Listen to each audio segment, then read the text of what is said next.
हो गुलहार खणी जे कबर ते अचे मां उथी न सघां कावड़ न कजां। केड़े हाल में तू आही प्यारा मां पुछी न सघां कावड़ न कजां। आ गुलहार खणी जे कबर ते अची मां उथी न सघां कावड़ न कजां।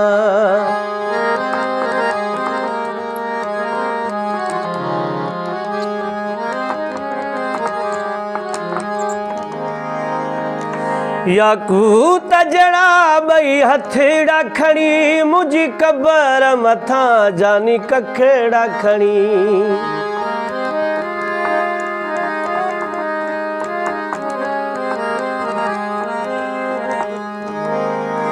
याकूत जड़ा बई हथड़ा खणी मुझी कबर मथा जानी कखेड़ा खणी। हथ तूजा मिट्टीअ में भरजी वञ मां उघी न सघां कावड़ न कजां। गुलहार खणी जे कबर ते अची मां उथी न सघां कावड़ न कजां।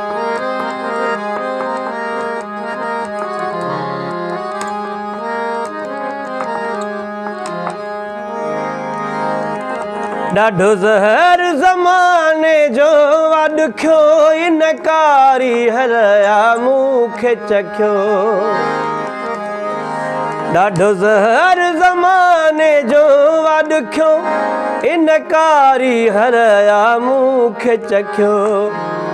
दुख तो सीने में सलजी वञ मां ॿुधी न सघां कावड़ न कजां।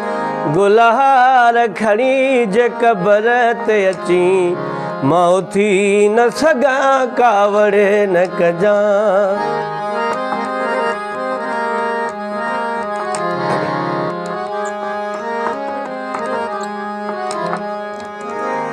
बेवसी में अची मूंखे सॾु न कजां मुंहिंजी कबर ते माण्हू गॾु न कजां।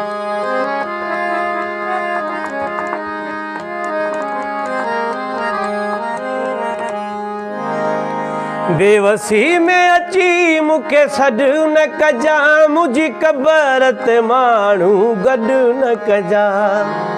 तुंहिंजो ना फरमान न थिए अज़मी सॾु ॾेई न सघां कावड़ न कजां। गुलहार खणी जे कबर ते अची मां उथी न सघां कावड़ न कजां।